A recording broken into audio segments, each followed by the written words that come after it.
Welcome back.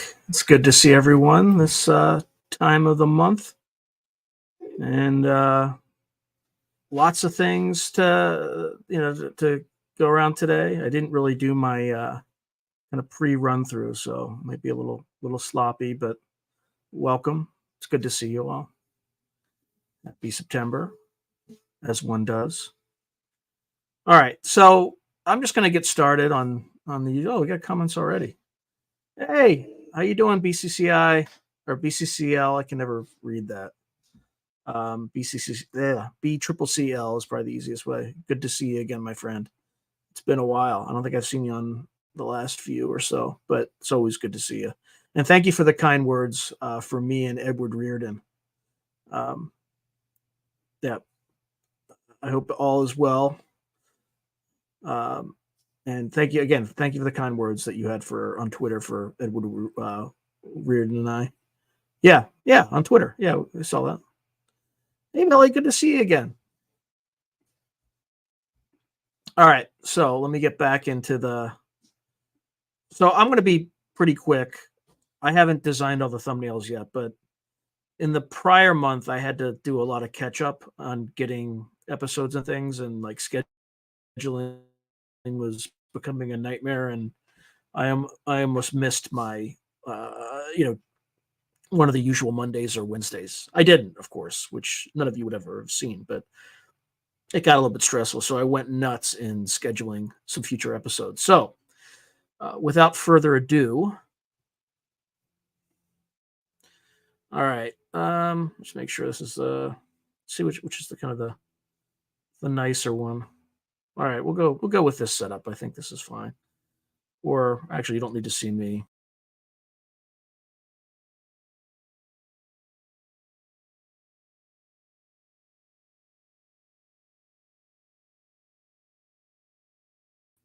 Let's put it back there. Because I don't think you were able to hear me while I did that. All right. And then sorry for all the cleanup. I'm just trying to make this all nice and pretty. All right, so I have the third and final episode with Christopher Robinson. If you haven't seen him, you should definitely watch. There's some weird stuff that has happened outside of the episodes, and I'll get into that in a moment. It's a little creepy, actually, and it's not related to psychic phenomena. It's related to like prevalence, the prevalence of like um,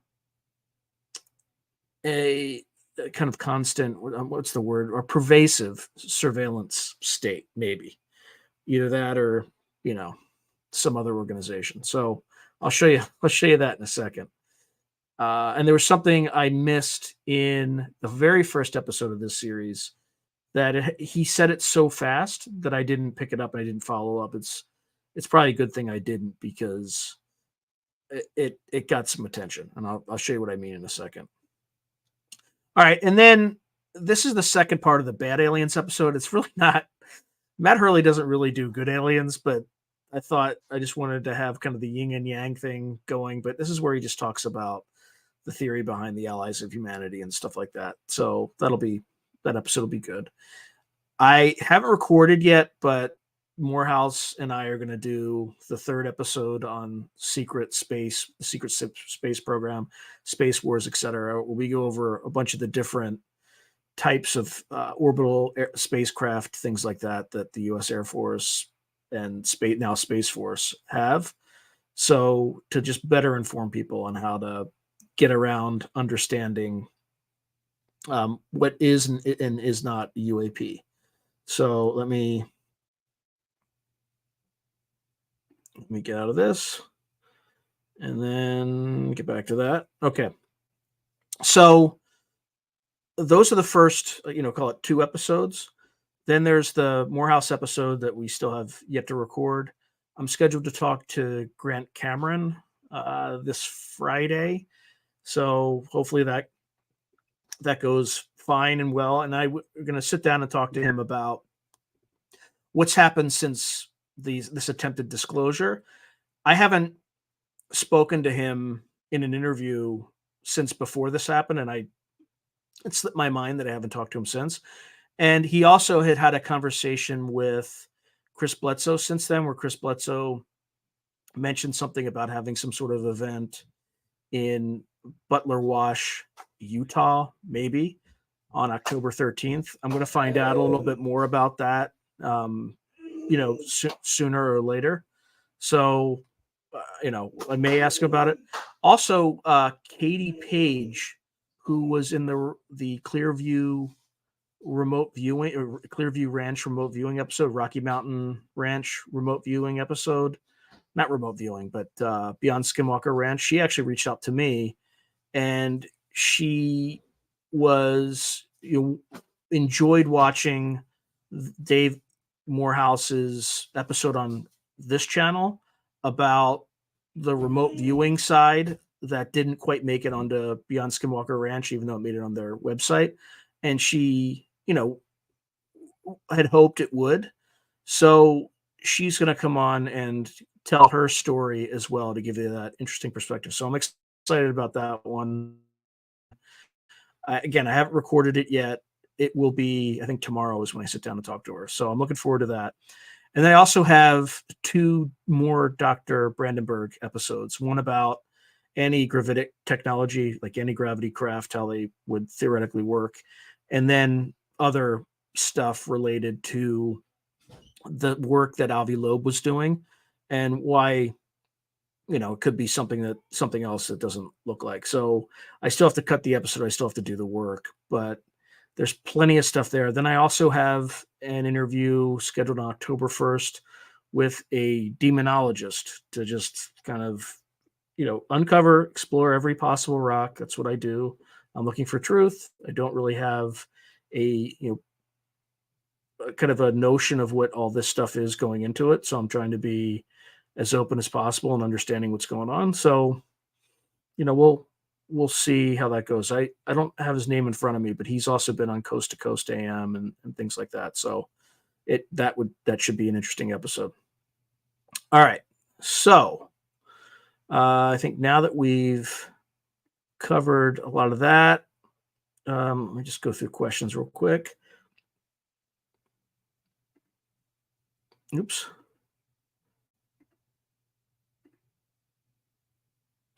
I appreciate it. Thank you. Thank you for the kind words.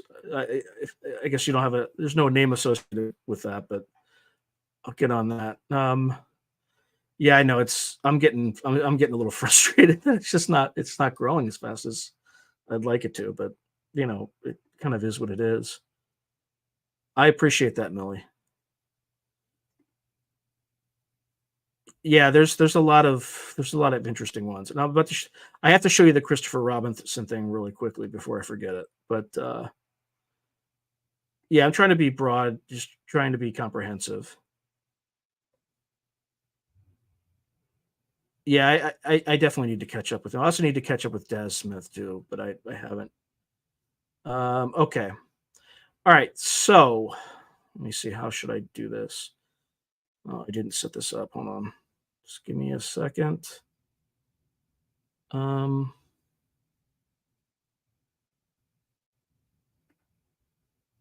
Okay. All right. Let's make sure you can all see that. All right. So now that you can see that, if you notice, there's this spike right here, which is not typical. And by the way, it literally. So let me orient into the graph first. So this is what the percentage of viewers who kind of remaining on through various sections of the video, right? And as videos are longer, fewer people stay on. But you're looking at this point in the video, it's around 31%. It jumps to 63%, doubles, and then drops back down to 34%. Okay. Now, for folks who haven't watched this video, Christopher Robinson worked as kind of a fixer or an agent for MI6 and MI5. Initially, it was just kind of doing traditional intelligence work, chatting up people in the IRA, befriending them, and then getting kind of critical intelligence. But then he started having precognitive dreams of future disasters that started coming true. So he saw Lockerbie before it happened.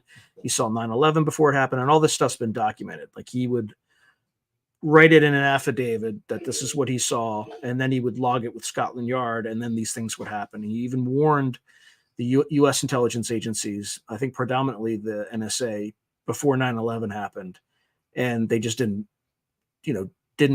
they took it seriously, but they didn't quite believe it, and then obviously it happened.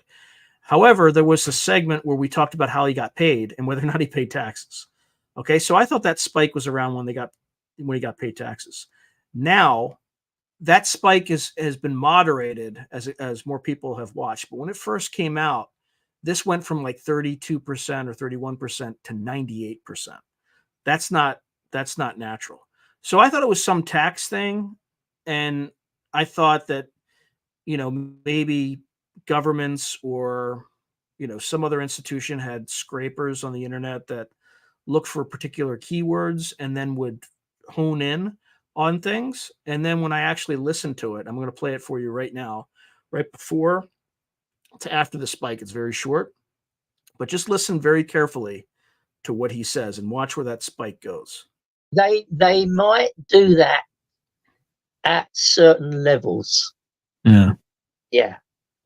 Yeah, they might do that at certain levels.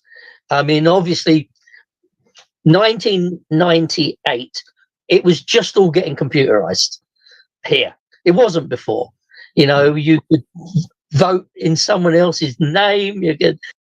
Did y'all catch that? Let me go back a little.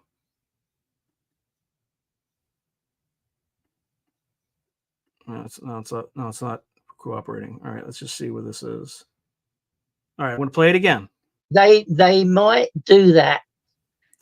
By the way, they're talking about how they would have operatives pay taxes. Before everything was computerized, it was just they would just pay them with an envelope and cash, and he didn't have to pay any taxes. But when he bought a house and everything started getting computerized in the UK, it became a problem, and he had to do something. So that's what I thought this was about, but it's not. Listen carefully. At certain levels.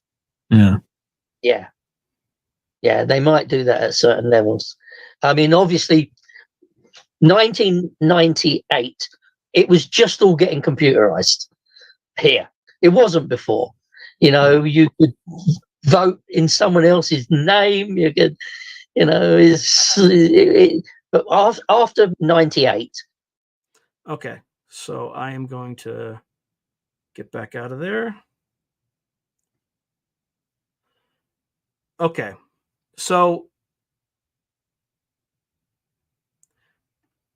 yeah, 100%. So here's what I think is happening. I think some organization is looking for keywords about voting fraud, alleging about voting and things like that. So some organization is particularly sensitive about allegations that governments have the capability to fake votes. So I'm just going to leave it at that. But you can see empirically that there's something weird happened with the data. Okay. And I'll leave it at that. And why, if, we run the freest and fair elections in the United States, why anybody would be concerned about that, I don't know. Seems kind of weird to me, but I'll just leave it at that. Anyway, I thought I like to operate with data, and I like to show people data, and you can draw your own conclusions. I'm not saying it's any particular government. It could be some think tank that's interested in writing papers and looking at and viewing the perception of the American people. And it could be a foreign intelligence service that is very curious about the perception of the American people and how they do these things. I have no idea who it is, but there's certainly someone out there running a keyword search at mass scale. And then when it gets a hit, either somebody's going in and reviewing that and watching it, or something to that effect is happening. And it's happening almost instantaneously, right? Because you can see if it started out 98%, it winnowed its way down to 63% because more and more people are watching and are not going back to that particular instance, right? It was almost like somebody had locked on it like a heat-seeking missile. All right, but I just want to make sure that people can kind of know what's going on.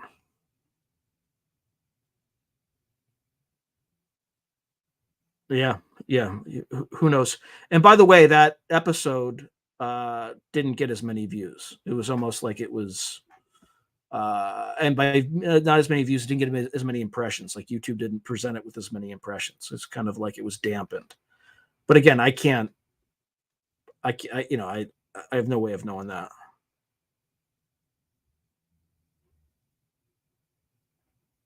No, that wasn't random. I didn't even know he said that when I interviewed him because I didn't follow up. If you look at me, I didn't follow up. Wasn't even curious because he said it so fast that I didn't even follow up. And it started and ended right at that, roughly at that point. So thank God I didn't. God knows what that would have meant.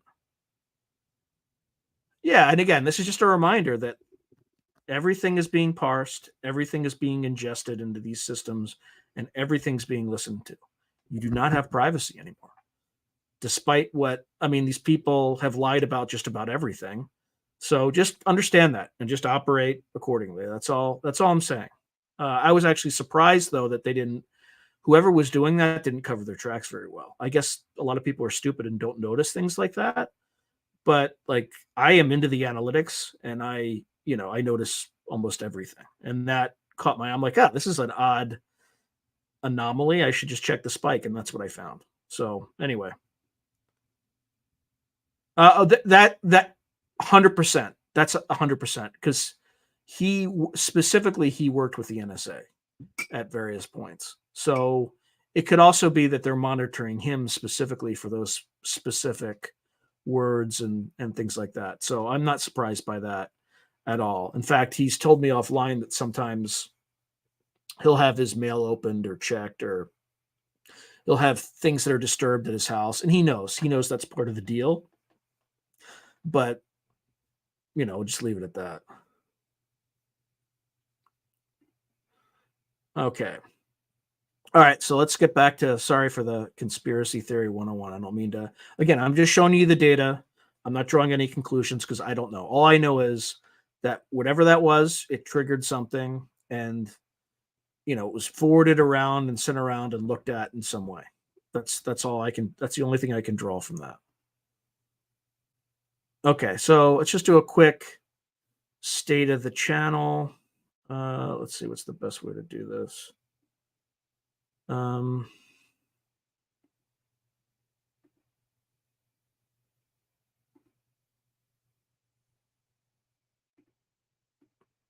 Just bear with me.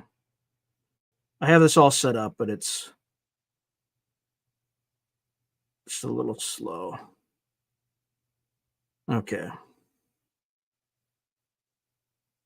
All right. So this is, by the way, this is broken. I don't know why it's broken. Right. This says this number, which I think is more accurate. And this just, sometimes YouTube doesn't work good. Well, obviously, is the right way to say it, but I'm just, all right. So, it was a good month from, kind of across the board. I think this month is kind of not doing as well so far, but we're getting there. I mean, my goal is to get to about 10,000 subscribers by the end of the year. I still have a long way to go, but hopefully this channel starts to get, take off a little bit more, but it's been a little frustrating from that standpoint. So I'm not gonna go any deeper into any of this stuff at this point, but I think I just want to give people a sense for where the channel stands. It's doing okay, but it could certainly do a little bit better. Okay. So let's jump off of that. All right. So we'll just jump into current projects. I have about 8 chapters left to edit in a 40 chapter book. I should finish it this week or next week. And then I'm going to probably start sending it out to people to read. And that's I don't know if you've all been here, but I literally started writing a crash retrieval science fiction novel 18 months ago. And then we were talking about crash retrievals today. Kind of weird, but at least I have something. It's it's almost there. So there's an update there. The other thing that I have is, and I showed this last time, so I'm just going to do this pretty quickly because I don't want to waste people's time. But where are you?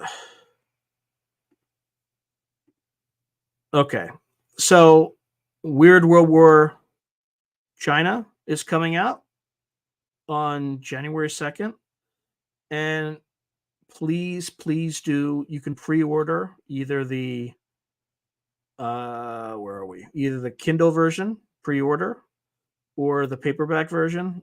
I don't want this to be my last Weird World War book. I'd like to do Weird World War One and all that stuff. So if you're interested, if you like, there's actually a lot of interesting authors here. If you like David Drake, right? If you like Larry Correia, Brad Torgerson, T.C. McCarthy, Martin Shoemaker, Brian Trent, D.J. Butler, Michael Z. Williamson, I highly recommend it. I enjoyed doing this. Okay, enough of that. I don't want to spend too much time on. Let's just kick that off so you can see it. Okay, so we get through that. All right. Let me just take a second for comments.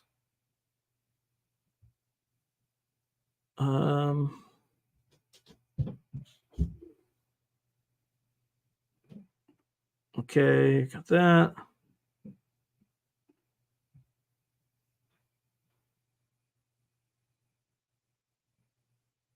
Yeah, it's we're not living well. It doesn't feel like we're living in a republic anymore, and we may not have been living in a republic for a very long time. So, I mean, today there's a news article about the Washington Post that, or sorry, in the New York Post that suggested that there were 7 analysts at the CIA that looked at the lab leak theory, and that theory, 6 of them, everybody but the leader, was tilting toward a lab leak, but the leader wasn't. So there are allegations, and these are allegations because I don't even believe the CIA works this way.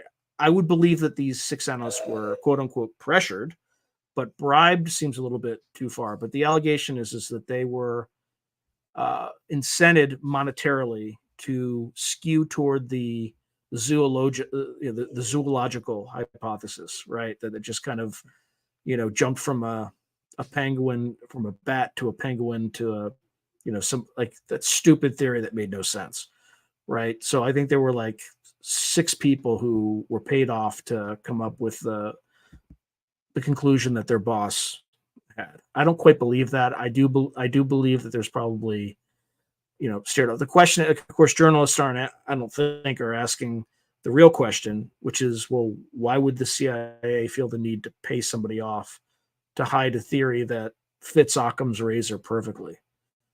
Right? That's the real question. So anyway, that's the problem with all these people self-censoring. None of this stuff, the media is not covering it because they just write exactly what they're told to write. So yeah.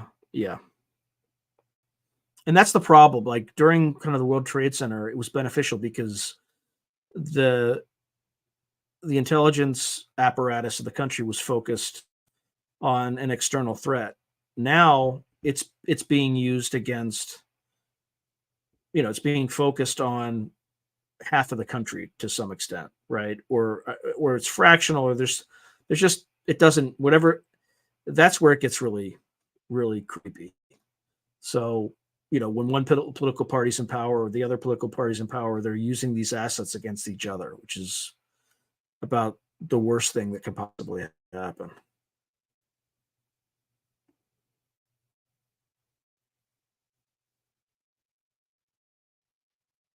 Yeah, it should be.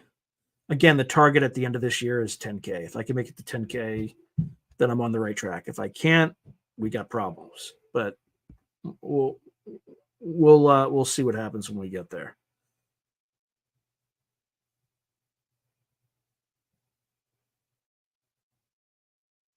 Well, yeah, it was the NIH was doing that research. It was funded by somebody named Peter Daszak, who works for an organization called EcoHealth. He tried to do the gain of function research through DARPA, and DARPA said, no, this is gain of function research. So then he got bounced to NIH, and NIH under, the guy who said masks you don't need them, then you need them, now you don't need them. That guy just said, yeah, you can do it, absolutely. So anyway, whatever that is. Okay. All right. So where were we? Banners. All right. So talked about current projects. I think there's kind of those two on my plate right now. And then we're just kind of getting to this disclosure update. And man, did they have a doozy yesterday.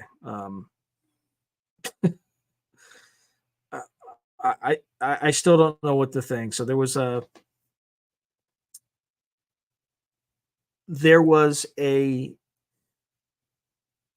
Mexican government had a disclosure event, and Robert Salas was there, who I've interviewed on the channel, Ryan Graves, who I have not, who are like solid. Their accounts are absolutely solid. People who kind of question them are kind of a little bit ridiculous, but there's another guy named Jaime Masuin or something like that who has a strong track record of hoaxing, and he presented like these Peruvian bodies that were found in these diatom mines, something like that, and they kind of look fakish, right? If you're really looking very carefully, you could say maybe they're just desiccated because they've been around for so long. But you could also say that they look like dummies made with chicken bone and like paper mache, right? So let me see if I can find that might actually be helpful for me to find. Let's just go to Twitter.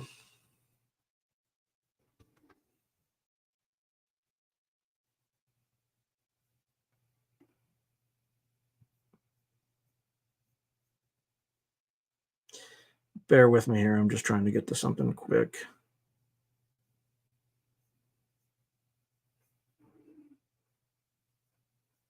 Okay. Almost there. I don't want to get too spicy here.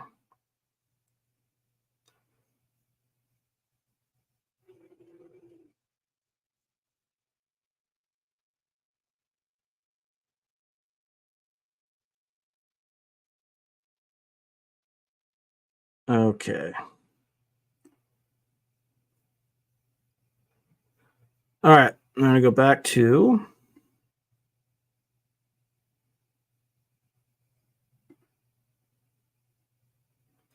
All right. You all see this? Just make sure it is kind of front and center.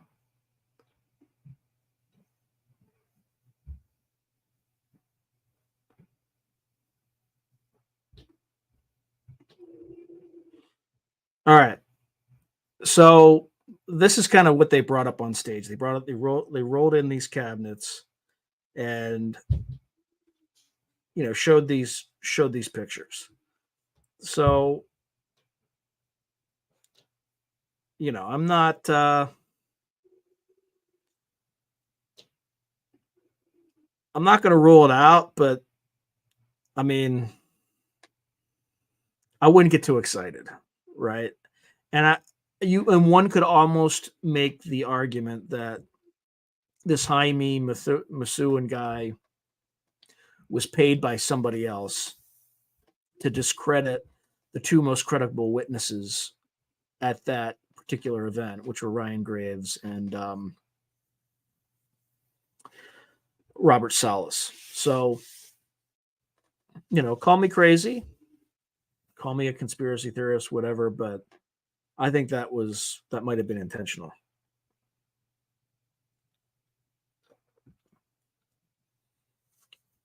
What do you all think about that? Oh, wow.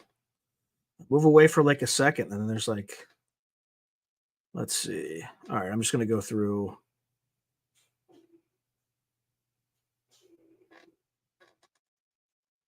Yeah, let's see.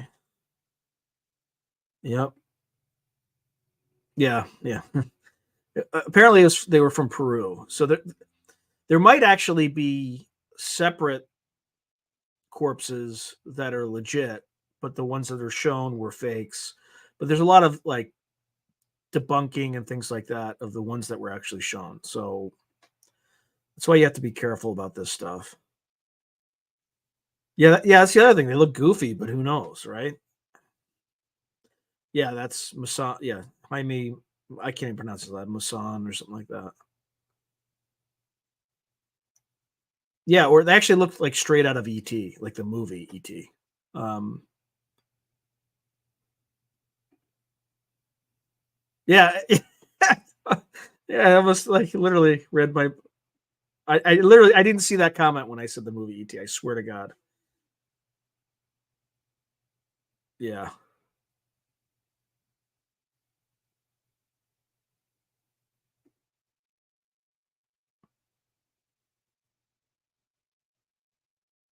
Yeah, that's exactly what he's taught. That's exactly what he apologized for.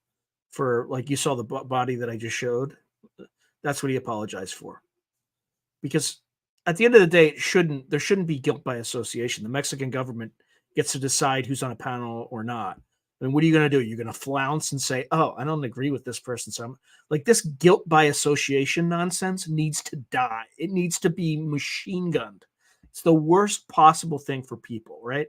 Like I have friends who have dramatically different viewpoints than I do. And you know what? It's a good thing because it allows me to talk to different people and understand their perspectives. This whole like guilt by association thing is just the most absurd human thing. Like humans do this crap all the time. And I refuse to abide by it. Like I will not turn my back on somebody because they did something awful. I won't be happy with them for doing something awful or saying something awful, but like this whole like I can't talk to this person because they talk to that person. It's just childish. It's junior high and below behavior. It's the most absurd thing. But I've seen more of it in the last 5 years than I have in my entire life. And it's just dumb. And people who engage in it are frankly they're stupid. Low IQ morons. That's the other thing too. Like there's people who say that it's like like a llama bone combined with some other bones and like dog bones and this and that. And there are other people who are saying, yeah, they did carbon 14 dating. These things are 1,000 years old. They're non-human species. They have this and that. And I think there's actually like two different sets of bodies that they're talking about. So, who knows? Yeah, there's that too. There's the metal. Yeah, yeah, absolutely. That's why I think it was a deliberate op of some sort. Okay. In terms of disclosure, I think John Ramirez was saying that there was something that he expected before Thanksgiving after this initial round. We'll see. We'll see if that happens. And then after that, the next big event was something in 2026. So, or 2026, 2027, depending on who says it. I think there was somebody else too that said something. Oh yeah, they pulled out an old video of Phil Schneider, the guy at the Dolce guy, the Dulce bass guy, right? Who had like was missing fingers and all that stuff. I mean, that stuff seems a little extreme to me. But he also said that something like six three quarters of not three quarters, but like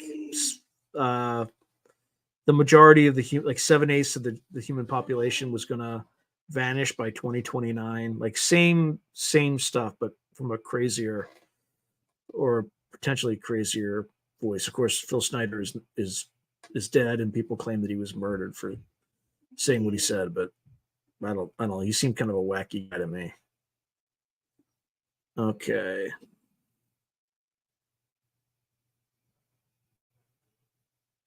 Yeah, it just drives me nuts. So people are too slow. They're too slow.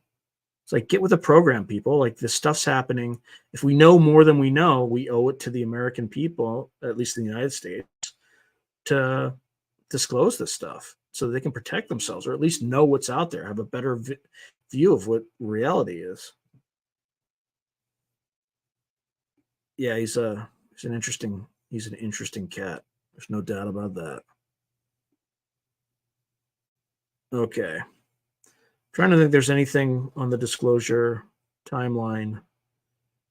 It's about all I can think of right now. So with that, I think we just that's pretty good. We got a good 40 minutes out of that. So let's go into questions right now.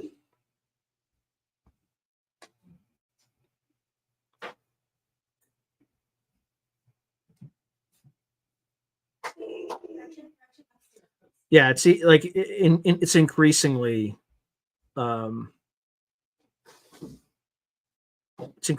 deceptive. I mean, they'd say in the last 5 years, it's gotten a little bit out of control. I mean, we're getting people who have been prosecuted because of speech. They're being literally prosecuted because of speech. Is the most effed up thing I've ever seen in my lifetime. Yeah, I mean, I think we're already in the middle of it. And where was North Korea going to go? North Korea is just going to sell their equipment to the Russians, and the Russians are just going to burn it in Ukraine. So I think that's fine, right?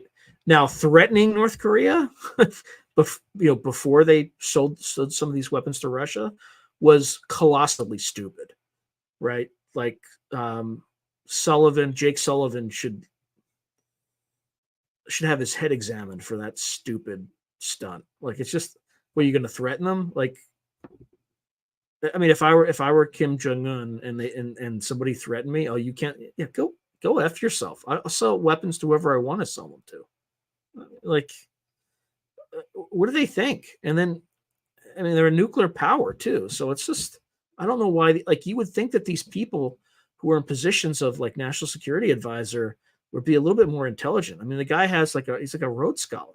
Like, why is he so dumb? And I think he's the same guy behind the Nord Stream pipeline attack, right? Like, you risk World War III for what?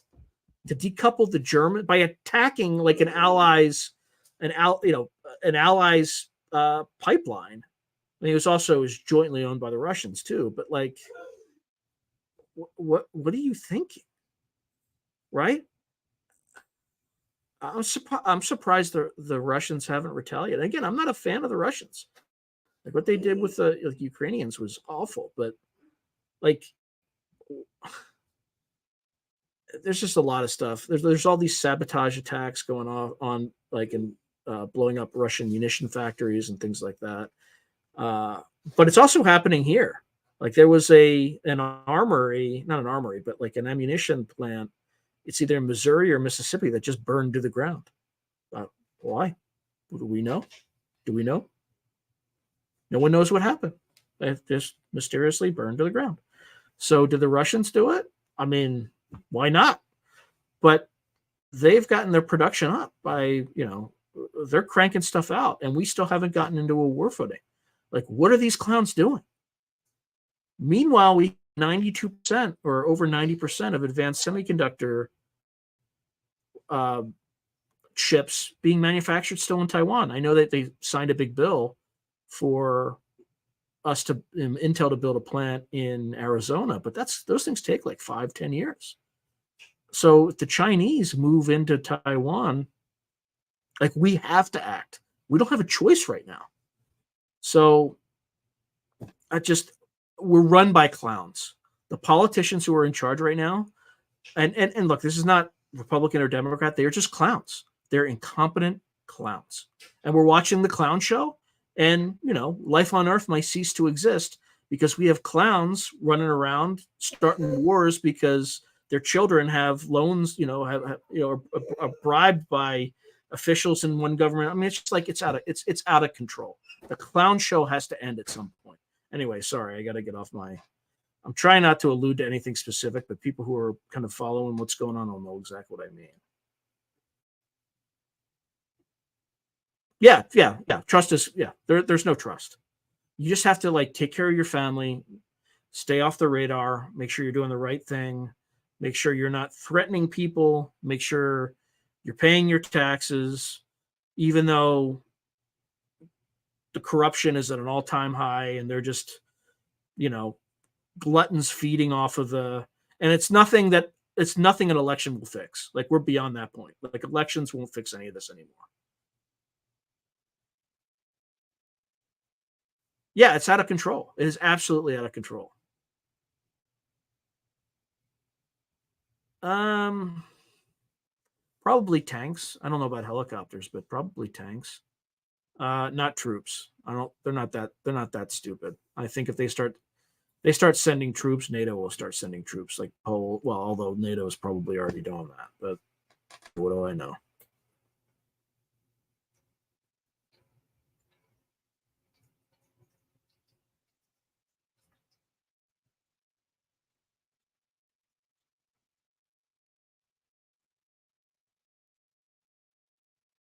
Yeah, but the issue now is all it did was it started to decouple the dollar from the petro. The petrodollar is kind of almost no longer a thing now because people.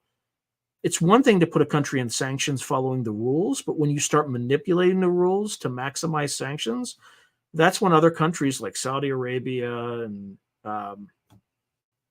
others were just like, oh hell no, and they started taking actions to decouple by the dollar again. Absolute blustering and just willful. I don't even know willful, but just bumbling incompetence by civilians at the top.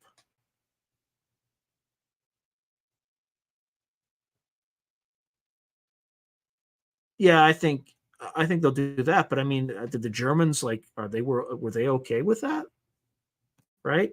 I mean, why would Putin do it? There's no reason for Putin to blow up his own pipeline. And the fact that we're even saying that with a straight face is absurd.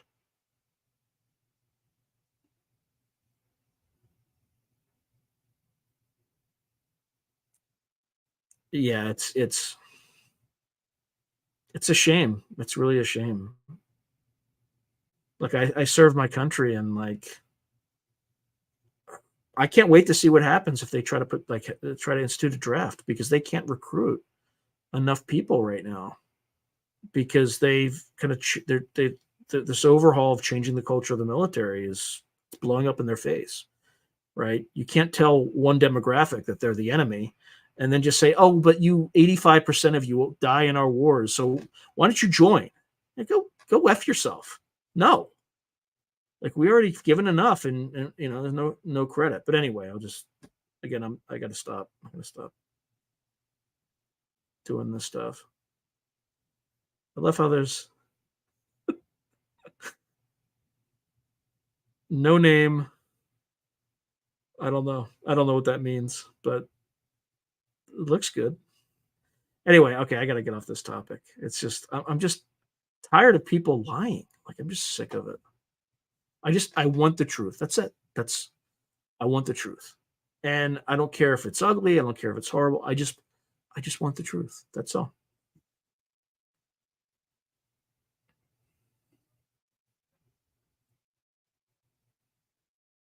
Oh, is that Kev?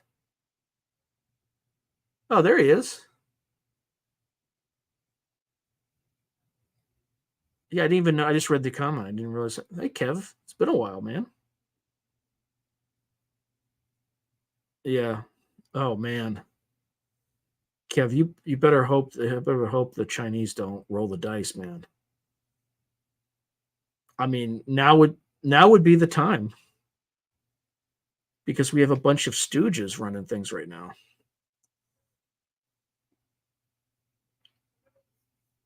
Yeah. So, I mean, they're more concerned with, and plus they've already paid everybody off who's like, they paid the big man off. So probably could get away with it.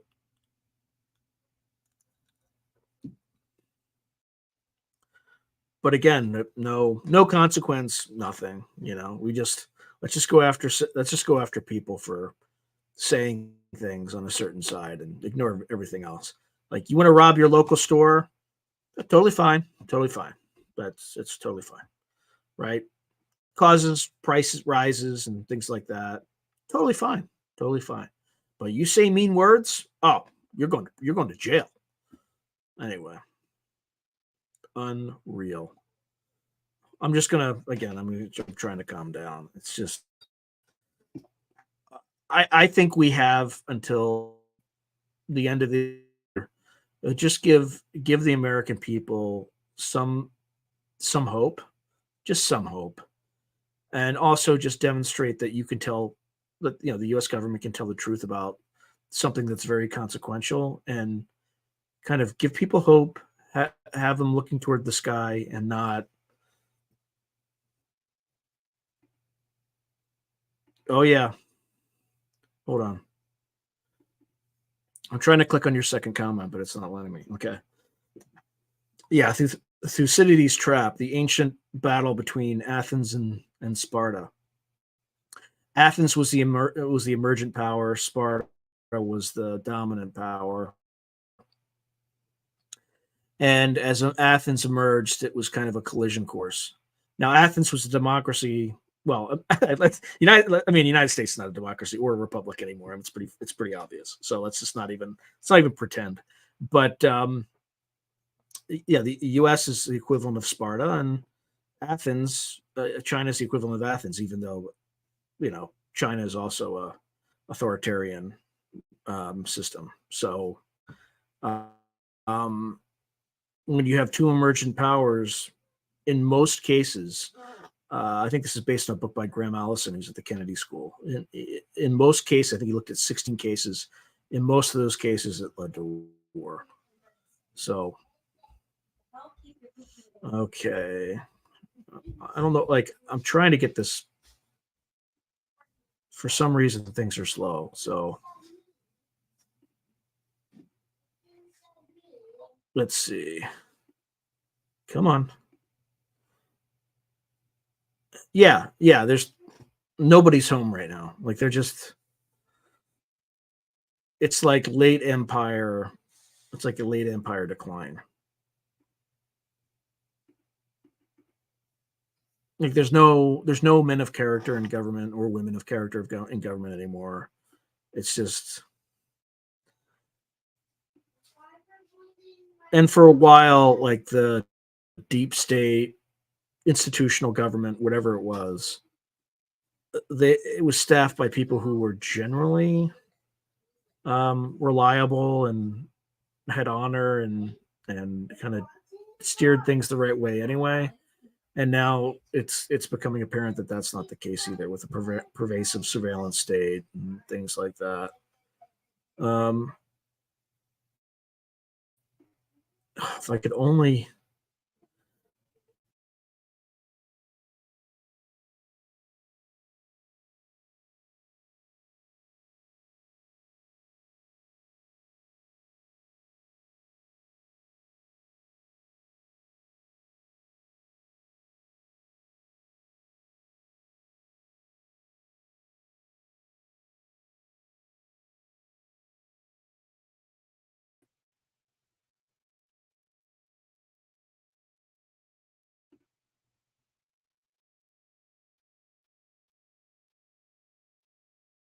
All right, can you guys see me now? Unreal.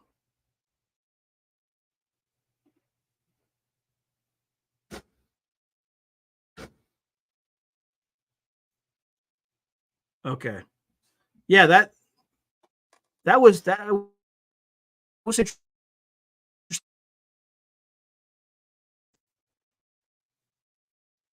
Yeah, I mean, it's almost cartoonish. It's almost cartoonish.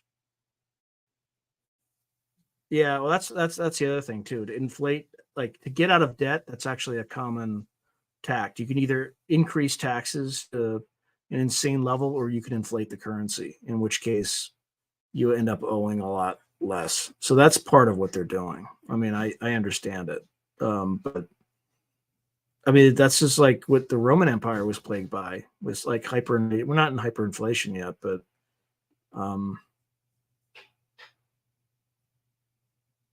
let's see. Yeah. All right. Yeah. Sorry, just trying to get my bearing because everything I had like disappeared, and I don't know why it did what it did, but at least it didn't end the session, so that's fine. And I think my rant for right now, but let's go through questions and stuff like that. Like what? Let's see.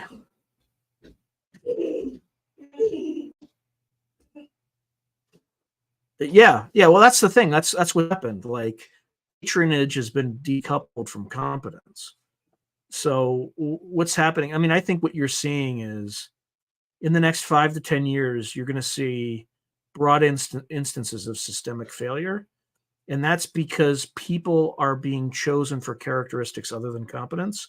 Some of them are competent, but they're put in positions of authority before they're ready. And others will never be competent and should never have been put in those positions.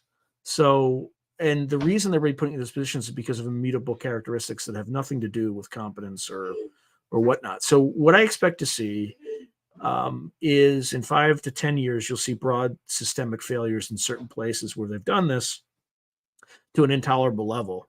And it will correct. There will be opportunities for people who have started their own firms who are competent to go in and fix all these problems. At least that's what my business plan counts on.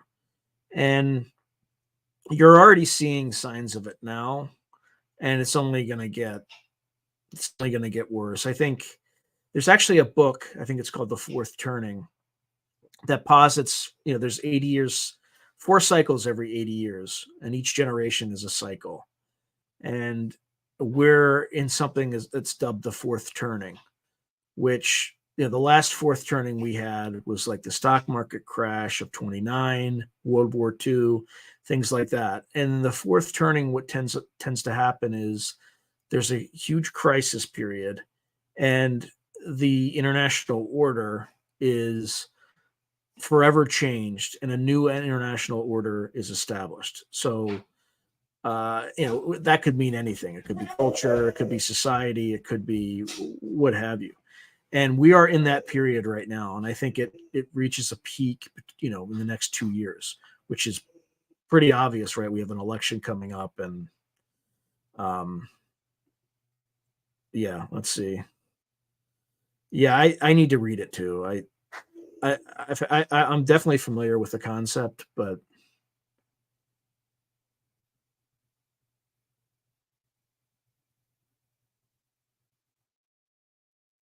yeah, yeah, there's a huge erosion of competence right now.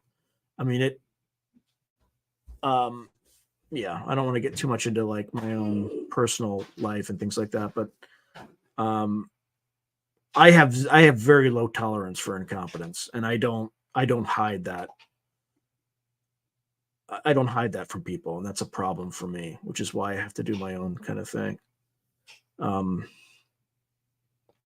but again, that's the reason I can have this channel, because at this point, I don't give a rat's ass what people think about me, right? Because I'm competent, and people hire me to do certain things, completely unrelated to this, but I'm just good at what I do, and it's cheaper than hiring somebody full time, and I can do multiple of these kind of engagements that, you know, yep, 100%. The last one was World War II, so perhaps it's World War III. I don't know, but I'll tell you right now, like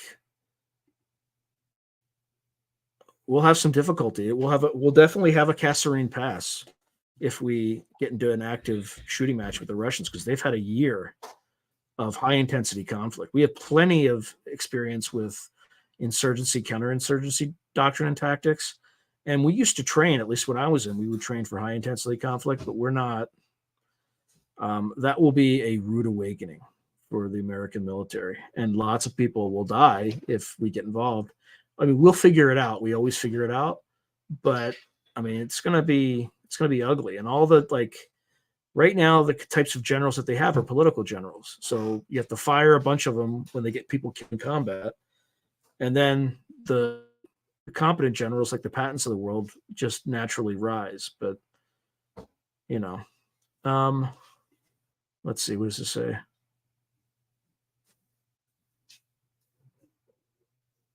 Oh, I'm starting to do that, not successfully, because they don't. You have to have like 5 million impressions a month to make money, and I'm not even close. I'm like, I don't know, 20,000 maybe if I'm lucky. So I'm not even close. I'm starting. I have a backup on Spotify, and I also have a backup on Rumble. Rumble doesn't pay anything. Spotify's okay. Spotify's relatively similar rates. Yeah, I'm doing whatever I can, but I think the old regime at Twitter likely put some brake pads on my account because I don't grow very fast and I don't have very strong reach. So, and I don't think Elon Musk has been able to figure out why that is. Well, it's not entirely censor free, right? Like people like Alex Jones are not back on, but you know, it's probably the most censor free. Yeah, like look, Russia, watching them in the initial days and weeks of the war, they were utterly incompetent. But now they've kind of learned something. And I think facing us, they wouldn't be aggressive. They would just let us, you know, assault into a very deep and layered defensive complex, which they're very good at, and they're very good at having tons of artillery and things like that. So it wouldn't be pretty, I'll tell you that right now.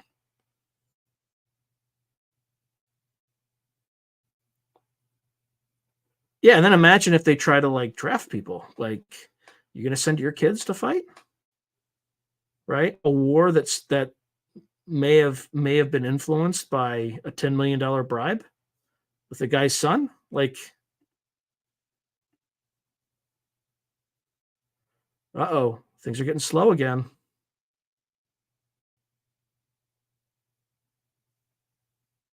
Yeah, there'll be a lot of drones and things like that. Yeah, I think they're gearing up for that too, right? I mean, we got an election coming, so we better lock everybody down.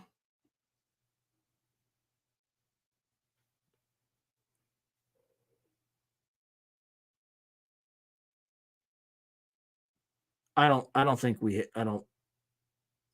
have working UFOs. Otherwise, you would have seen them by now. And if we do, it's with a like collaboration with some other species that obviously wouldn't allow us to use it against other humans. Again, I'm just guessing, but I don't think we secretly have any of this stuff.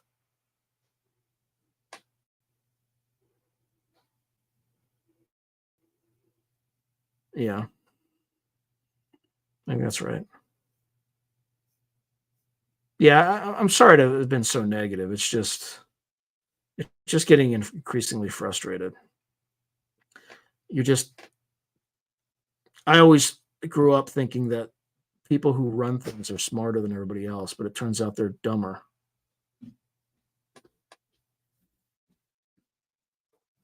Okay. Anyway, all right. Let me get back like the actual topic of the show. And aside from these rants, I shut down PayPal because they can randomly charge you for anything that their commissars determine is hate speech or whatever, right? Even if you have no money in there, they can say $2,500 fine. Like, what? So I shut it down. Like, do not bank with PayPal. Also, do not bank with Venmo either. They're out by, I think PayPal owns them. But like, whether or not I can bank and like buy food should have nothing to do with what I say. Like, why is this so hard for people to understand? It's either that or they're just irredeemably evil. Like, I don't understand. It's just the most messed up thing I can ever think of. So anyway, all right. Going back to like the actual thing that we're on. What do people want to talk about? Remote viewing, disclosure, Grush. What kind of stuff?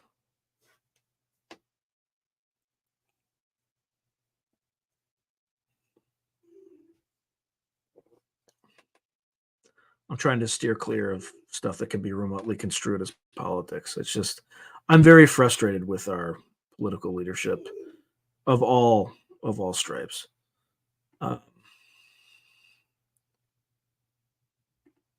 Yeah, I need to reach out to him at some point because I think he would be fascinating to have. He seems to be remarkably skilled at it.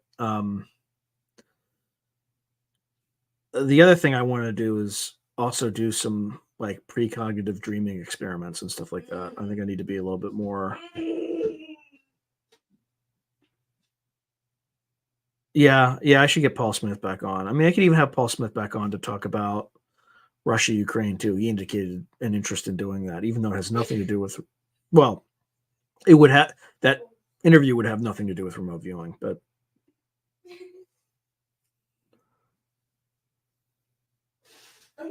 yeah, it's supposed to be one methodology. It's supposed to be very, but it's certainly evolved.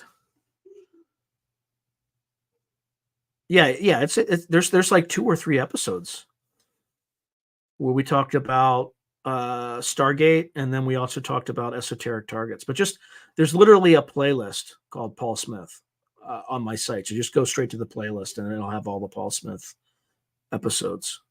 So he was very gracious, and he sent me his book and all that good stuff. So I appreciated talking to him, and I appreciate him. So.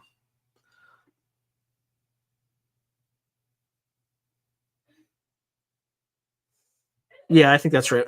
Well, here's the other thing, and I don't know who told me this, and it's not in any of the interviews I do, but what Ingo Swann did was he never quite finished the protocol. Like, he kept doing it. So when Paul Smith did it, I think there were like 3 stages to CRV remote viewing.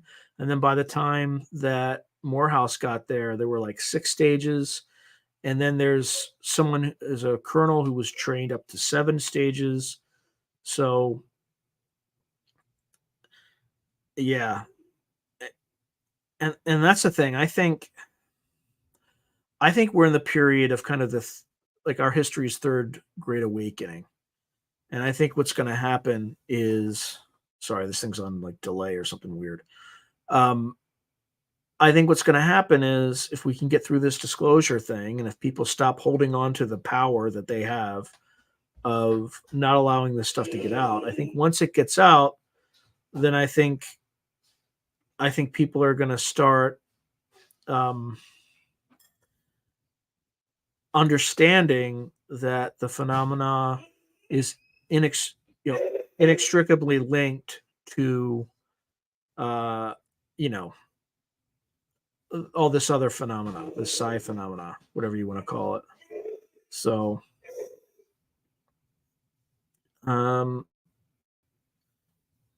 actually, if you could just let me just do one thing.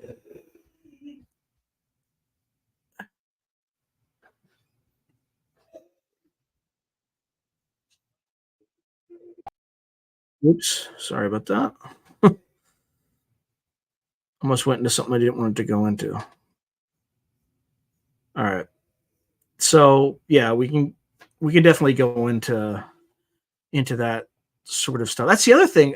If you've all seen the Jesse Mitchell's interview of Grush, he talks about analytical overlay, and he's not talking about remote viewing. which is kind of interesting. I've not heard that term used outside of remote viewing before. So it could be just a general intelligence term, but he may have been trained as a remote viewer in his capacity as an intelligence guy. I'm not saying he has. Maybe there's another context for analytical, the word's analytical overlay, but I don't know.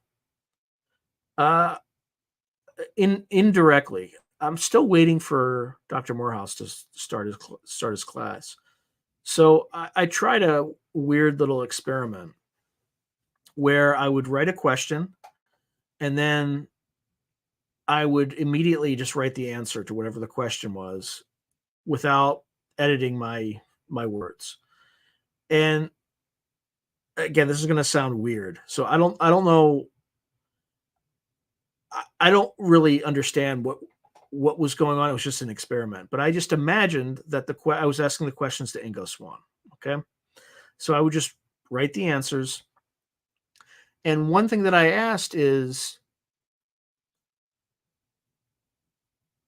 give me something that I can independently verify with David Morehouse that I could just ask him.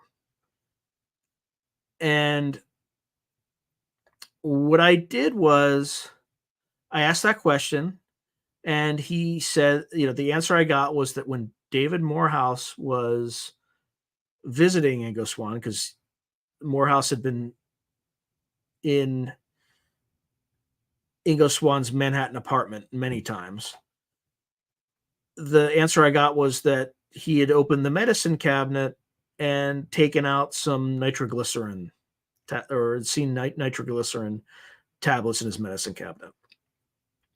So when I told Morehouse about this experiment, he said, well, I don't think I ever opened his medicine cabinets, but I did spend a lot of time in his bathrooms because every time he would have a problem, Morehouse said he had like an independent contractor license. Ingo Swann would call him to fix the bathrooms. So Morehouse told me that he considers that a hit. And he said what I was doing was very similar to extended remote viewing, not like the traditional one. It's more exploratory. You have focus questions and then you go. But again, I'm not, no formal training or anything like that. So that's the extent to which I've tried it, so to speak. Right. So, I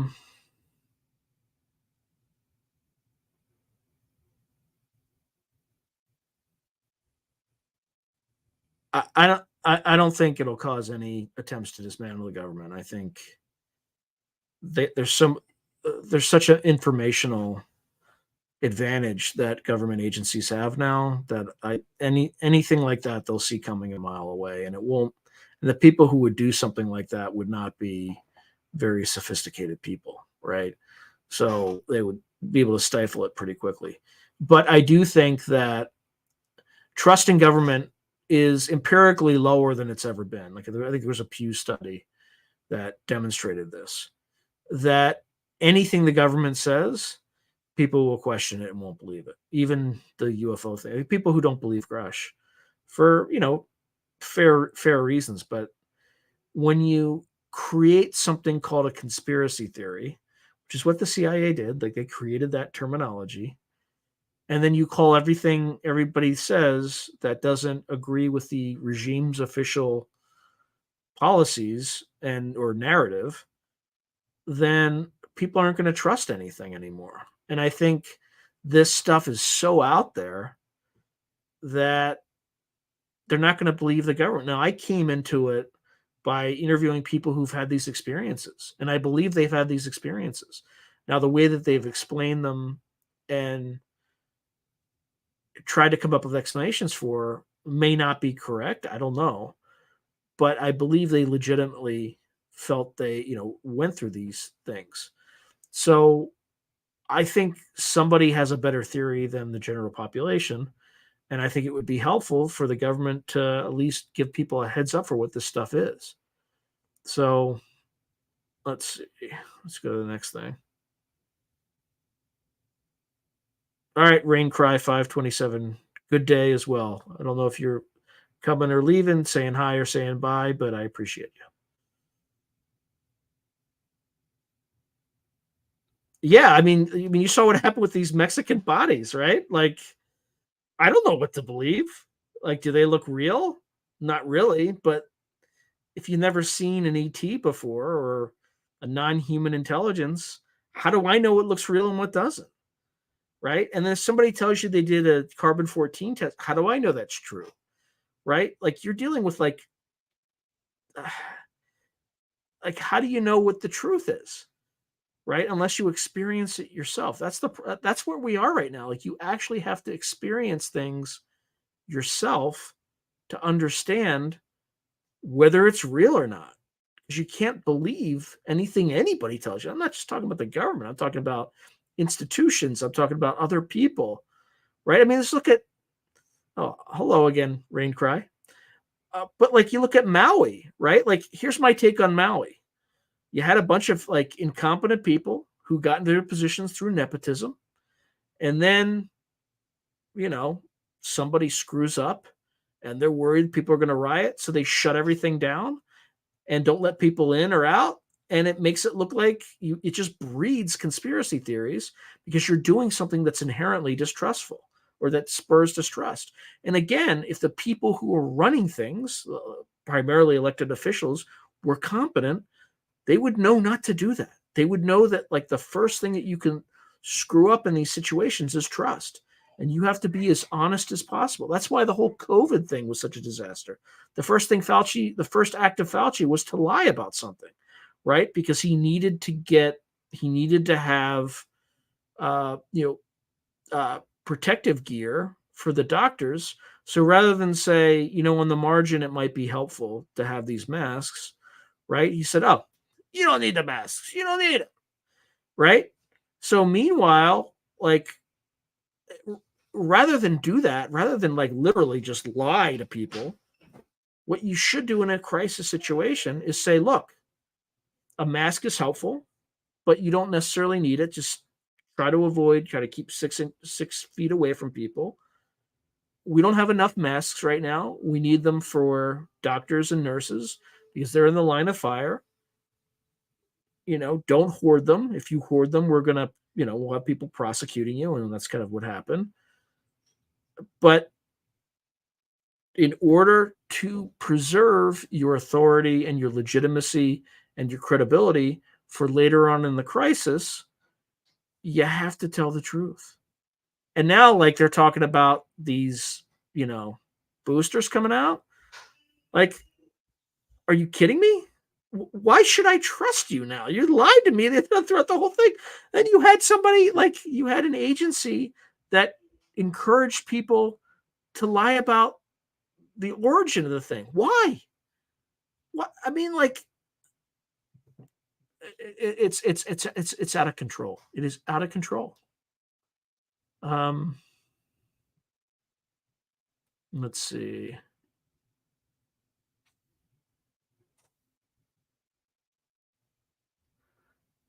Yeah, I'm not touching that one. I'm just not. Right? The more hyperbolic the claim is, the more likely it's a lie. Right? Like, yeah, we're entering into really scary territory now because you're gonna have deep fakes and they're gonna get better and better and better. And yeah, look, when I was much younger, I totally trusted the government. Like I was a military officer, I trusted, and I still trust the military, but I don't trust anything else. I think politicians are the problem. But and it's not like you can use, it's not like you can fix that problem with elections anymore. So let's see. I had a TSSCI clearance, so I've always been, I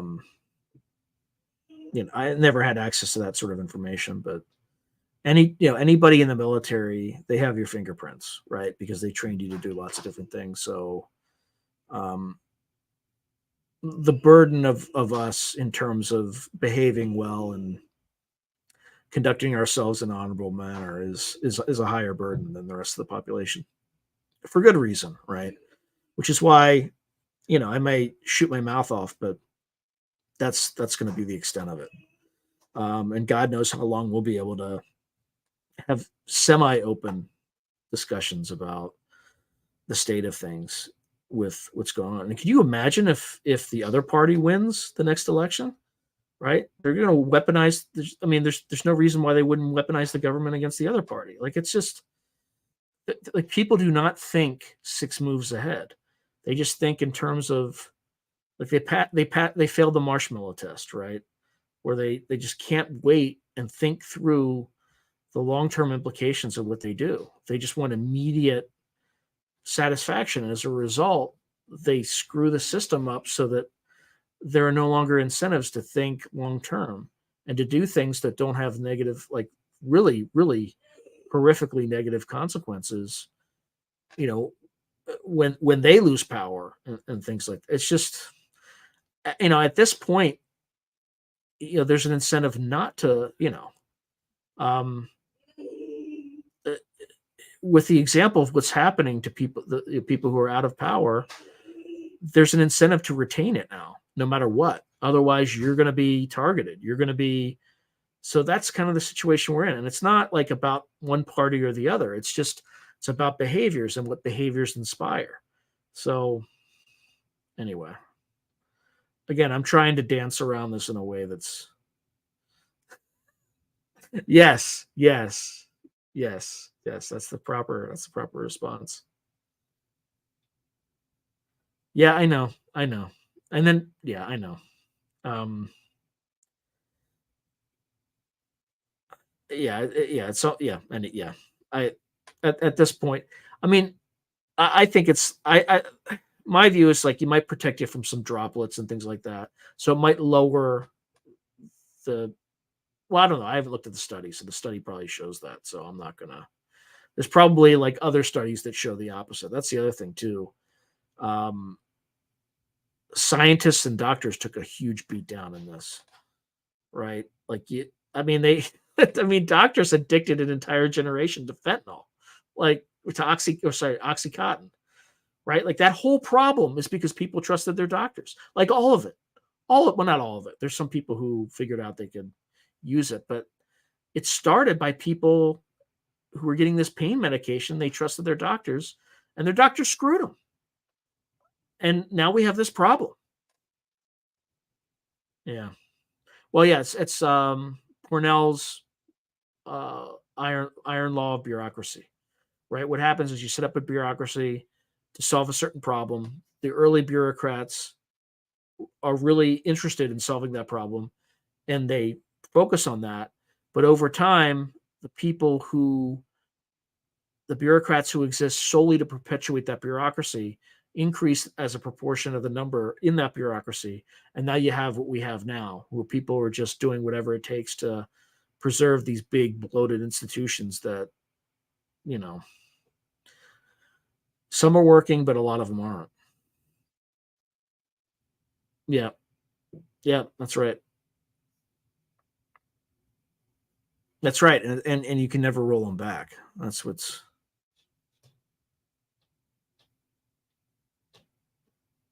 yeah. Yeah, the Patriot Act was, turned out to, in hindsight, to be a horrific law, right? That has led to what's kind of what's happening right now. So anyway,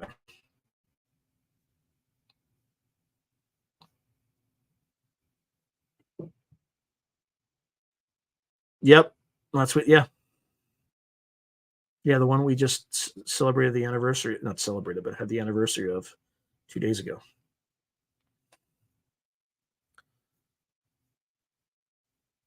All right, how we doing on time here?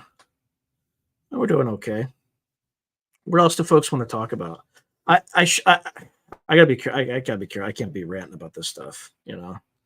It's just there's right and wrong in this world, and what we're saying is it's wronger than a football bet. I want the country to succeed. I want it to be a shining beacon to the rest of the world. And right now, it's our leaders are an embarrassment. They're just an embarrassment. And the thing is, good people can't go into this stuff because you have to be a shameless person, right? They'll dig up dirt on everybody, and even if it's not true, they'll find ways to get you. And as a result, smart, intelligent people have absolutely no incentive to get into government.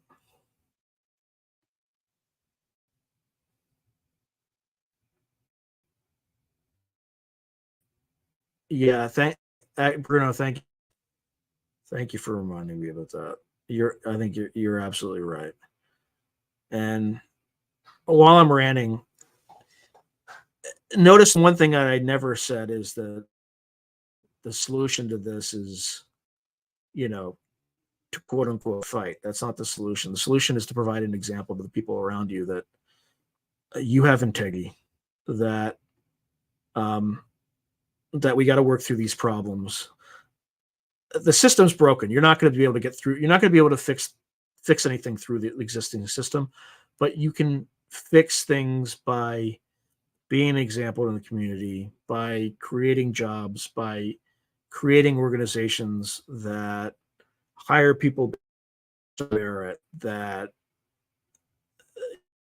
you don't lie, you are loyal to your employees, you treat them well, and you do things to bring out the best in them. Like, as an example, you're seeing all the office, and certain jobs where that's kind of required, like if you're in manufacturing or something like that. There are other jobs it's like, why? Like, don't you care about the planet? If you care about the planet, why are you having people sitting in their cars for 20 hours a week just waiting to get to work?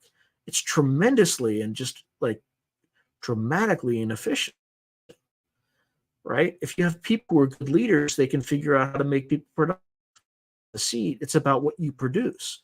And if you can produce something in half the time, good on you. Enjoy the rest of the time with your family. Like, that's what good leaders do. But it's just it doesn't make any sense. I have to look up who Cliff High is, but yeah, I've been looking at Dick for a while. He looks like he'd be a pretty good guest.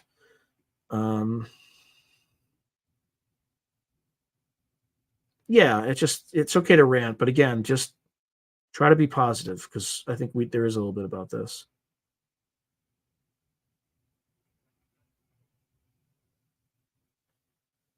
Yes, everybody is like, everything that we produce and do is being ingested into some probably NSA program that like kind of vacuums, hoovers up all this information, and then if they keywords and things like that, then they'll look into it. Like, it is what it is.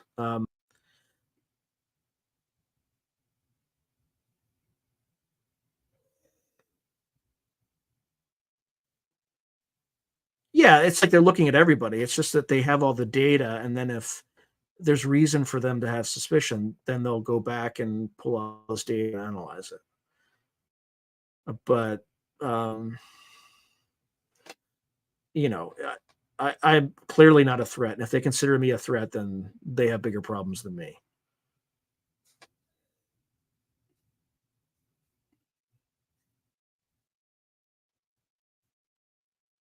Yeah, and that's I agree with that. I think what you're going to see is we're going through a period when the old way has to be very corrupt society that is failing because it is corrupt. And I think that's a necessary condition to get through to the other side, which is a world that's more open, more transparent, and remote viewing and things like that are going to help with that. And I think also, if we, once we get through this disclosure thing, knowing that we are not alone in the universe will focus people's attention upward rather than our picayune conflicts and things like that on Earth. So I think we just have to get through this tumultuous period, and there will be greener pastures on the other side of that. So it's kind of a necessary and sufficient condition of that particular change that we're going to see, and it's going to be better overall for humanity. I mean, that's what my gut tells me is going to happen, but I think, unfortunately, we have to get through this nonsense for a bit. At the end of the day, this is all about no one is going to save you. Okay, only you can save yourself, and that's what I think everybody needs to learn in the age. No one is coming to save you. You are the one who is responsible for saving yourself. Be good to your neighbors. Treat everyone with respect, and you're going to be fine. Now, there's going to be randomness and things like that, but just be good to your neighbors. Do what makes you happy, and also does what's creates the best conditions for your family. And don't worry about this other stuff. It's noise. Just, there are things that you can control. Focus on the things that you can control. The stuff that you can't control, you can't control it. Don't lose any sleep over it.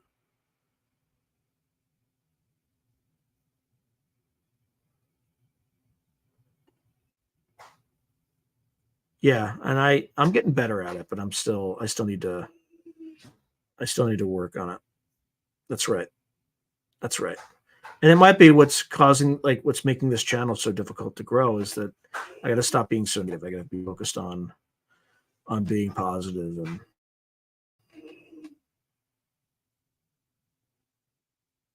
yeah, like, you can't worry about, you'll be tempted to lie. You'll be tempted to stab somebody in the back. Just do not do it. Just don't do it. Like, regrets. So far, I have no regrets in my life, but I've definitely suffered the consequences of speaking truth to power and things like that, many a time. But I can't help myself. It's just not. I don't resonate with deceit. I don't resonate with disloyalty. Right? You owe it to the person who you work with to let them know you're gonna their way, right? So, but at the same respect, I have zero tolerance for people who are disloyal, backstabbers, liars. Like, kind of stabbing in the back once, like, I'm done with you for life. Like, I will never. You're done. Let's see. Yeah. But that's the thing. Some people do things that are so just slimy that they can't sleep at night. And they kind of deserve not to sleep at night. Yeah, I mean, we all make mistakes. We all screw up. But to, like, betray somebody, like, there's a reason that's the ninth circle of hell in Dante's Inferno, right? Like, that's the one sin that is unforgivable.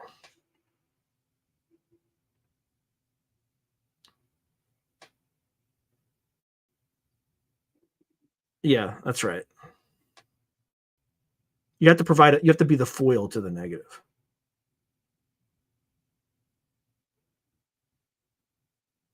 Interesting. Hmm.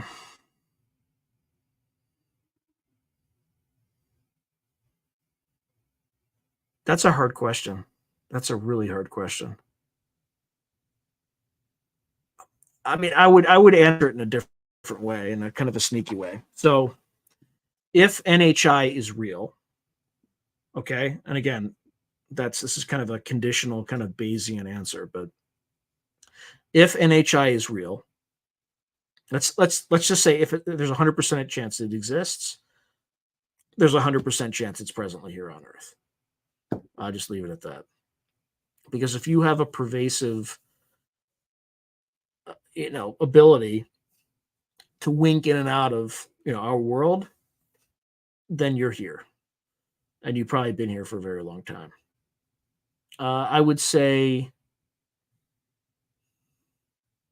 it's hard to tell because as far as I know, I've never seen or experienced it. And I talked a little bit about that earlier in this live stream about, unless you physically experience something, you can't really know. You might believe, like anything I tell you is just a belief, but I don't know, because nothing's, as far as I'm concerned, just like showed up on my doorstep and said, you know, we're here. And if you want to do that, feel free. It'll make my life a little bit easier, in the sense that at least I'd have certainty, and I wouldn't have doubts about whether or not I'm using my time in the right way. But yeah, I mean, I know people who have had these experiences, and they believe it, and by physical too. Like, you look at the Salas example, Bob Salas. They saw an object in the sky, but was it physical? I don't know. There's radar hits and things like that. So I would say I think it's highly likely, 75% maybe, but I I am my viewpoint on all this stuff is malleable enough that I'm willing to look at evidence as it changes. The other thing too is, I don't even think we properly understand what the nature of reality is. I think we're still learning and figuring it out. I think even the words physical might not be the right way to look at it. It could be just vibrating in a different, resonant field or something like that, that is physical in at some other frequency, but not physical at ours. So I sound like some new age person saying that, but yeah, in terms of how fluid, where was it? I just lost it. Hold on. My paradigm and worldview right now is very fluid. Because the more you get into this topic, if you are doing a broad enough survey or analysis of it, it can't be fixed. You can't be like a nuts and bolts UFO person, because you're ignoring a ton of the evidence. I think all this stuff is connected, but if somebody proved to me analytically, or I experienced and it turned out to be something as outlandish as, say, like demons or something like that, then I might change my worldview on that, right? If somebody says it's transdimensional, somebody says they're future humans. I've explored all these topics in my interviews because I'm trying to figure this stuff out.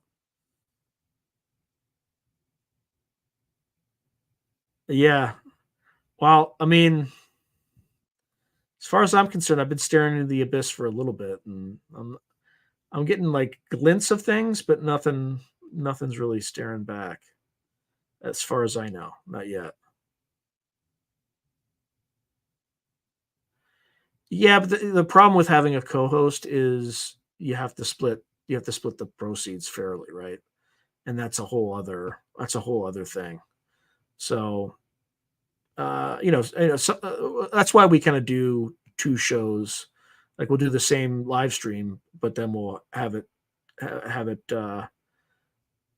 go and do its own, each of our own respective programs. But he's grown like a rabbit now. Good for him. I'm watching. He's leaving me in the dust. I'm like, ugh. But his strength is doing the UFO news stuff. He does a really good job on that stuff. And I'm not like this. I used to work as an equity analyst at like a Wall Street firm, and it was, like, you would get calls at 5 a.m, like, why is this stock up for 0.5%? Like, what news came out? And you have to be like on top of like everything that's coming out, and it's just, I find that sort of thing exhausting and annoying. I just can't do that. But he does it. He does a great job with that stuff. I like to just do deep dives, talk to people, ask the right questions, and learn about things. It's a very different style. I think these two styles complement each other, but I can't and I would be exhausted because I like edit.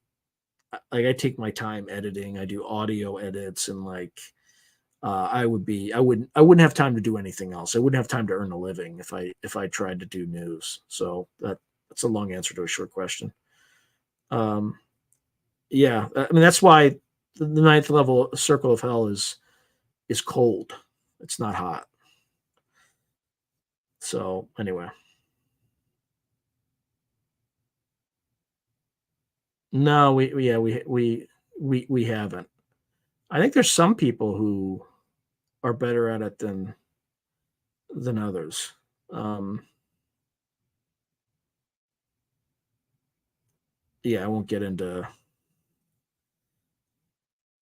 I think that's a place where I'm a little stronger than others. Maybe we'll see.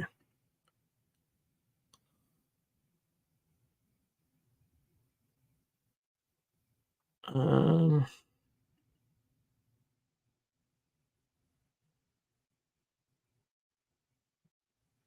um, yeah, I don't want to say too much about you know. More of it's just people that because there's I think you probably answered it. If you look at the number of episodes I've done with particular guests, you can probably figure that question out. I think um, I'll just leave it at that.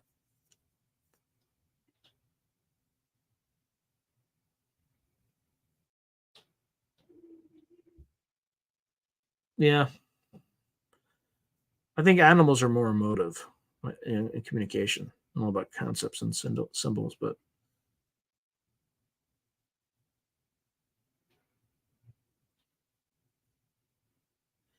yeah, that's fair. Well, that's the other thing I'm worried about: a branch off of transhumanism versus developing natural intuitive abilities that every human has. I think we might lose that if we branch off too quickly on the kind of the transhuman whatever branch.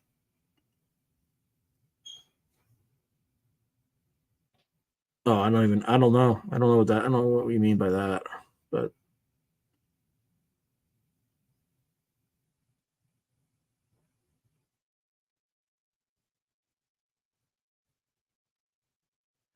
yeah, I mean, I think the person that I think is probably the most credible is Morehouse because he takes everything with a very deep skepticism, and for him to buy into remote viewing, he had to get through a lot of that deep analytical stuff, which I think he's starting to branch out to other topics like the secret space program and stuff like that. It's just level headed, analytical, and he doesn't take anything for granted. Right? Like a lot of people who do remote viewing are not remote viewers, right? They might be natural psychics or they might just be frauds, right? But they just say, "Oh, I remote viewed this," but they're not classically trained as remote viewers. So, like that's one of the areas where he just, it kind of pisses him off. So, I would say for me, he's had the most credibility. But I think most of my guests, almost all of them, I would say that I don't really bring them on my show unless I think there's something to what they're saying, right? That doesn't mean they're right. Like, uh, there might be some level of fraud that gets through, but I would say that this site probably has a lot less of that than other sites. Like, I've been very careful about uh, inviting channelers on because I'm not sure whether or not I buy that. I'm not saying it's not real, but I'm going to have to dip my toes into that area of the phenomena a little bit more carefully because it's much harder to verify.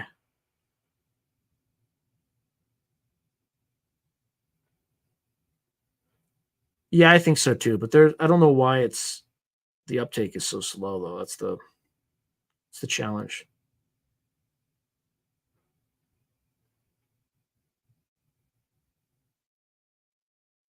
Um, I mean, there's something called what's it called? It's called geoengineering, where you at a certain altitude you can release silicon dioxide, I think, and you can cool down the planet. Now the problem with it is it dries out. It dries out the planet at the same time, so it's possible. But if they were, like, why would they be constantly harping about global warming and this and that? Um, yeah, that's true. That's true. Edward, good to see you, my friend.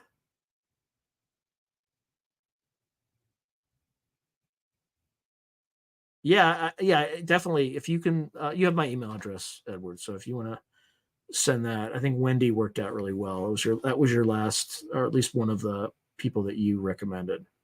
So definitely, I'd definitely be interested. Um, let's see. Yeah, especially this one. Like, I, I've been having a lot of weird stuff happening with animals, like in the last,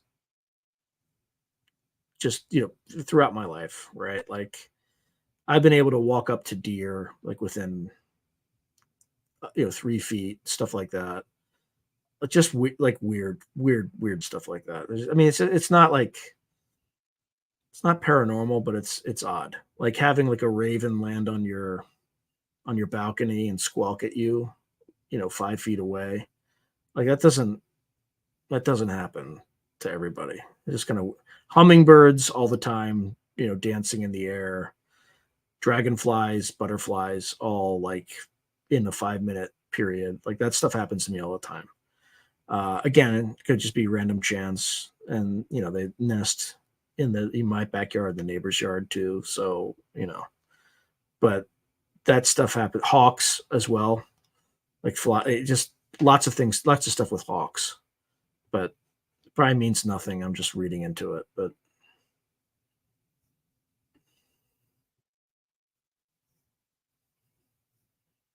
yeah, they might know something we don't, Bruno. Maybe we're not going to be here that long. Part of it was 2020, right? When people weren't going outside. But who knows? Who knows?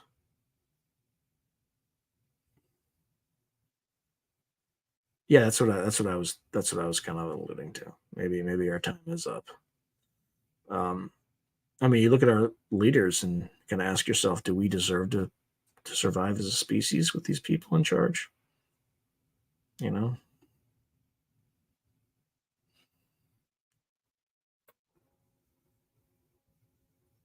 Um,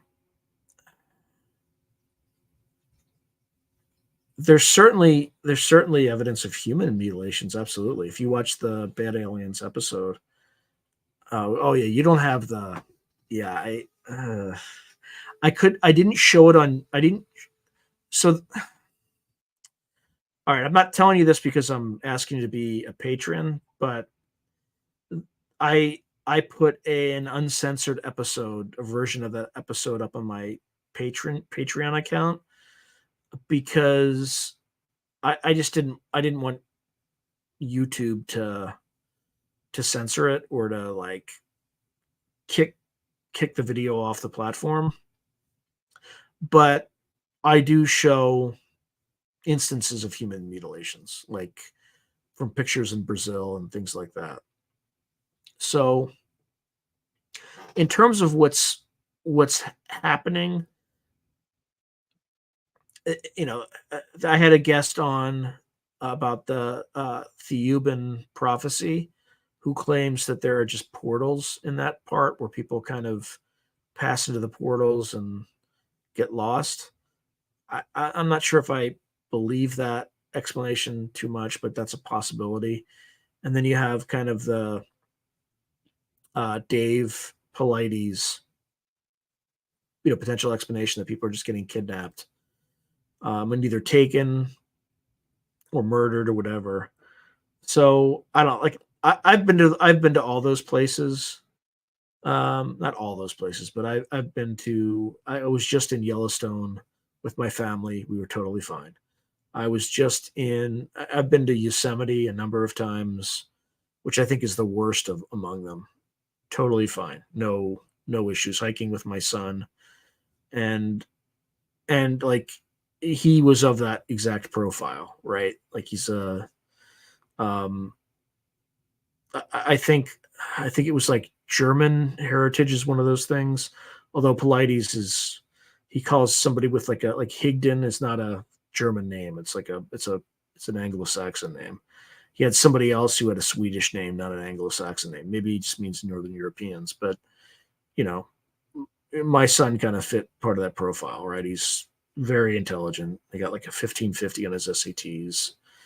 Um, but we were fine. We were totally fine. So I would tell him not to go alone as long as he's with somebody. I think that's fine. But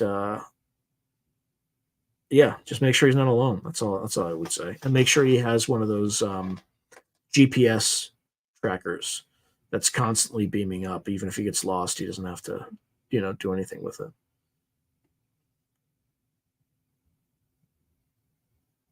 Yeah.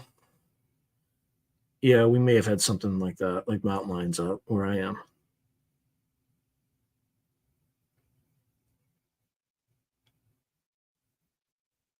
Yeah, I think that's possible too. There's plenty of suggestive evidence. I don't know about evidence, but you know, based on rock, you know, carvings on rock walls and things like that, it's possible.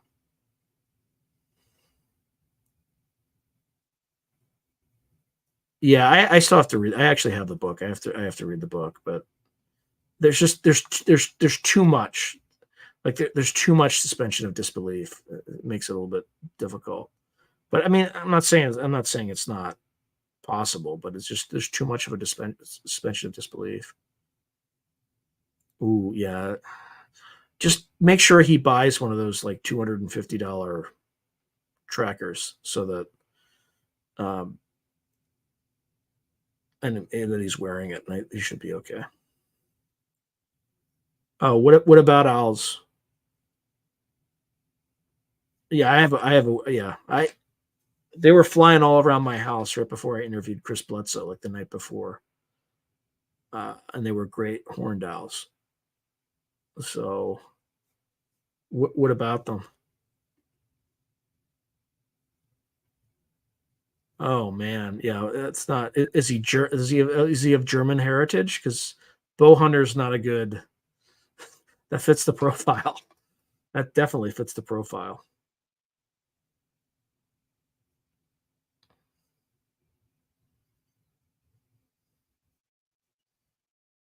Because I think a lot of bow hunters disappear in that exact manner.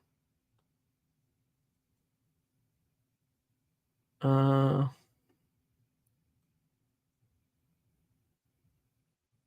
yeah. See, so it's yeah. Just make sure he's careful and he has everything he needs, and lets people know where he's going to be at every day, all that stuff. Yeah, that's another. Yeah, I want to say like the Irish too are kind of again. My son is probably 3/4 Irish, another quarter German, something like that. So we were fine.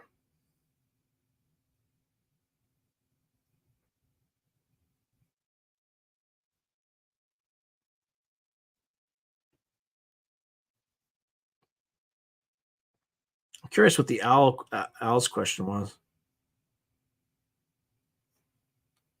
Oh, maybe owls like on rocks and stuff like that.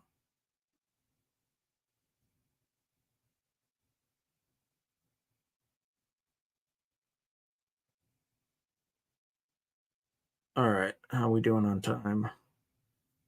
Maybe we give it another 8 minutes or so, unless people have other topics that they want to cover.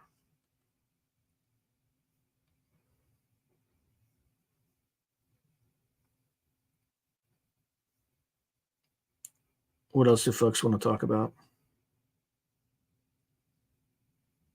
I'm surprised my camera hasn't like died of batteries yet.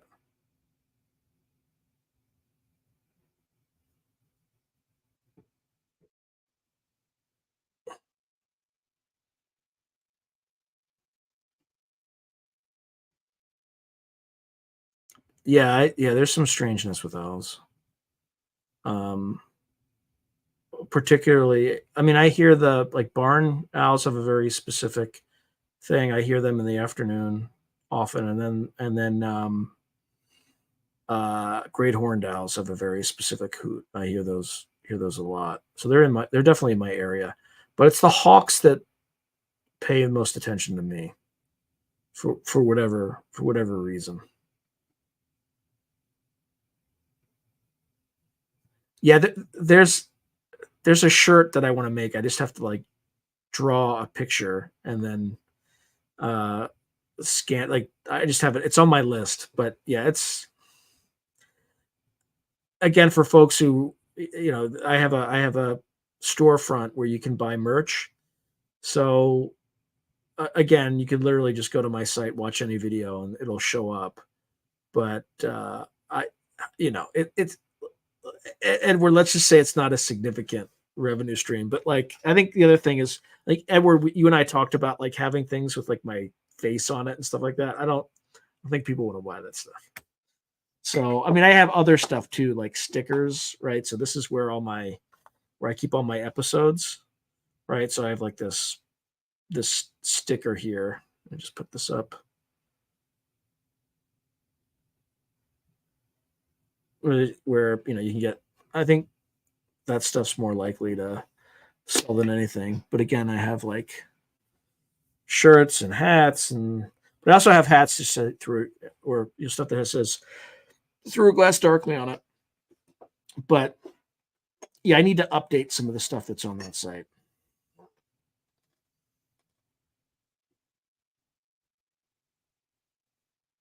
I appreciate it. I just wish this thing would grow faster. It's killing me. Yeah, yeah. That's the problem is I can't just pull like an alien picture off the internet when you're selling something. Like you actually have to design it yourself. So I just have to take. I can probably produce something on my own without having to like worry about that. But I just haven't. I haven't gotten to it yet. But I didn't think about the owl. It's not a bad idea. Yeah, yeah. Send me some of those ideas, and if you can, stuff that I can execute pretty quickly. Yeah, yeah, that's true. The problem though with Midjourney is somebody else can literally just steal the same. So if you spend all this time producing it, there's no copy, like it's not copyrighted, so they can just do whatever they want. And plus, I'm really bad at Midjourney. I've tried it, and I did like it just generates stuff like people with like six fingers, and like it's a little bit tougher. Yeah, the problem with the David Morehouse mug though is it's like I don't have the rights over his likeness, right? That's so you got to be you have to think about all these things because somebody can come and like sue you, and not that David would. He'd probably just let it go, but still, yeah, same thing. Like I'd have to pay. I'd have to pay for again, I'm not. I'm not a big time channel yet, right? I don't have like money that I can hire lawyers to write IP contracts and stuff like that. So you have to be scrappy about how you think about these things. Yeah, definitely send me the ideas, Edward. I appreciate it. And if you want to do another call, let me know too, and we could do that. Whatever's easiest for you, whatever's most efficient on your time and doesn't impose on it. Because your ideas are definitely helped improve the site. I just I mean even having like a shirt and a hat, like me wearing my own hat with my face on it is kind of weird, right? So even that, it's like it's kind of weird. Like who's this guy? The face. I mean, maybe someday somebody will want to buy that, but I think I need to come up with stuff that's a little bit more less egocentric and more channel centric. So, but I mean, I do have that kind of merch on the site, but it's not. I could probably come up with some better designs.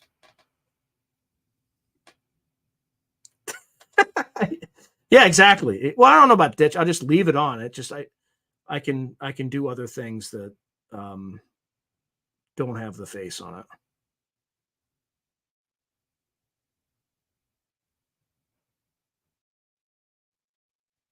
MJ12 or gateway scans.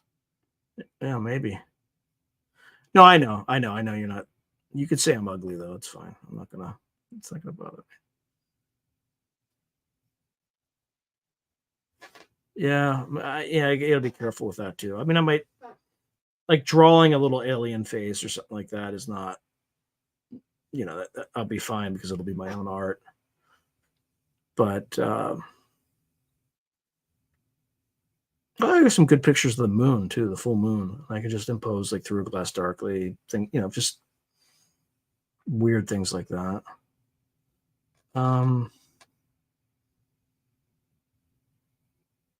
What else? All right. Anybody have anything else? Probably end it in a minute or so, unless people want me to keep going. Oops, there's more. Yeah.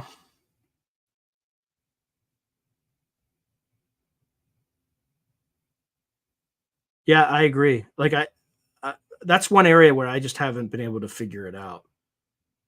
In terms of, I haven't spent the time, and then I also just haven't been able to figure out what sells. I mean, I think mugs, well, actually, caps sell, but not the cap that I just showed you. Like caps that don't have the face on it. All right, thank you, Bruno. It was good to see you again, my friend.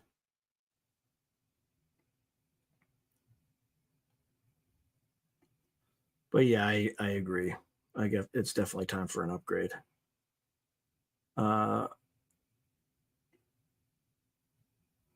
Yeah, I just got to keep slogging, long hard slog.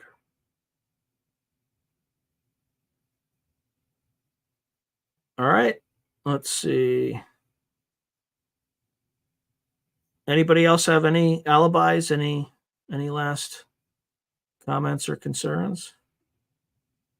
Yeah, I appreciate it. I appreciate you. I appreciate you, Bruno.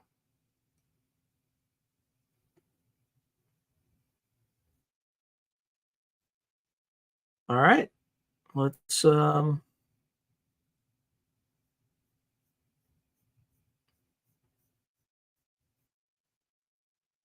I think